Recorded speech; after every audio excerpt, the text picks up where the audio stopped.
नीमच जिले के मनासा जनपद पंचायत की ग्राम पंचायत लसुड़िया स्थित मुरार की गांव बड़ोदिया गांव के लोग आज भी नरकी जीवन जिए को मजबूर है। गांव से शमशान घाट तक पहुंचने का मार्ग आज दिन तक नहीं बन पाया।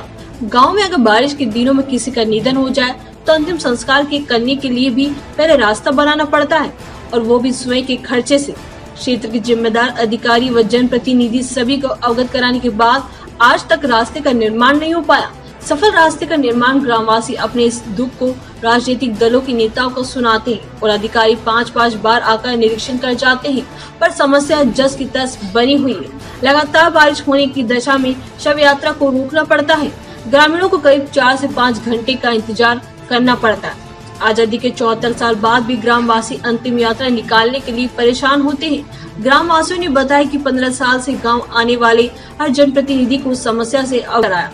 पूर्व विधायक विजय सिंह मालहेड़ा, पूर्व विधायक कैलाश चावला और वर्तमान विधायक अनिरुद्ध माधव मारू सभी को समस्या से अवगत कराया, मगर कोई हल नहीं निकला। आज अंतिम यात्रा के दौरान गाँव के युवाओं ने वीडियो बनाकर सोशल मीडिया पर वायरल किया, तो हमारे संवाददाता मौके पर पहुंचकर ग्रामवासियों की समस्या सुनी और सभी ग्रामवासियों ने जिला कलेक्टर नीमच व क्षेत्रीय विधायक अनिरुद्ध माधव मारू से अपील की कि बड़ौदा गांव के मुक्तिधाम का रास्ता दुरुस्त किया जाए या फिर नाले के इधर पड़ी शासकीय भूमि पर मुक्तिधाम के लिए भूमि आवंटित की जाए, ताकि गांव की समस्या हल हो सके। तो ये क्या तकलीफ आ रही है आपको? हमारे को तकलीफ मुख्य रूप से यही है कि इतने वर्ष हो गए आज़ादी के बाद में, आज तक यहाँ पे पहुँचने के लिए जो रास्ता इतनी तरक्की कर ली कि छोटे छोटे गाँव में आरसीसी के रोड तक मंजूर हो गए हैं, और वो गाँव शासन कहता है कि हम गाँवों को सड़कों से जोड़ रहे हैं। यहाँ पे गाँव को शमशान घाट से तक नहीं जोड़ा जा सका है। इससे ज़्यादा और मतलब कि हमारे प्रशासन की क्या कमी कह सकते हैं कि मतलब इतनी ज़्यादा परेशानी झेलने के बावजूद। अच्छा, ये तो सिर्फ वो बात है कि शव यात्रा निकाली तो आज इतनी ज़्यादा न्यूज़ में आ गई। इसके अलावा 12 महीने इस नदी के अंदर कीचड़ से होके और मोटरसाइकिल निकालते हैं हम लोग, हाथ पांव टूटने का डर हमारे को रहता है।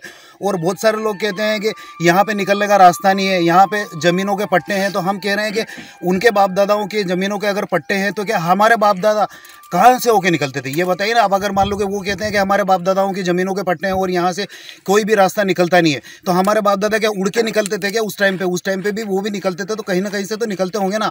और प्रशासन चाहे तो अभी कहीं से कोई अगर रोड मंजूर हो जाता है, रोड मंजूर होने के बाद तो प्रशासन खुद मतलब निजी संपत्ति के ऊपर भी होके और मार्ग निकाल सकता है।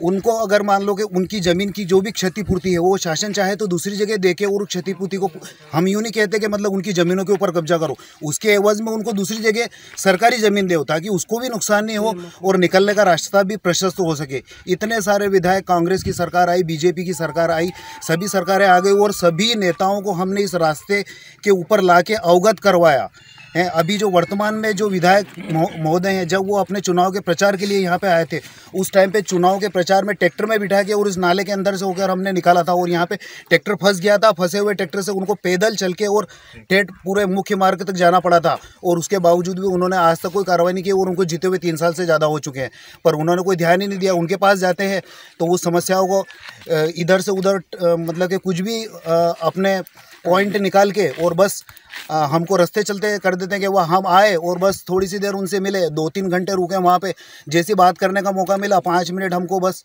निकाल दिया बाहर, बस हमारा काम तो हो गया। अब पर कटिंग को देखकर आया हूँ कि ग्रामवासियों को शमशान घाट तक जाने के लिए कुछ रास्ते की तकलीफ थी, उसका मैंने मौका में मुआयना किया है और इसका निराकरण जितना मतलब अच्छा हो सकेगा करने का प्रयास करेंगे। नहीं, मैं इसलिए आज देखने आया हूँ, देख लिया, मैंने निरीक्षण कर लिया।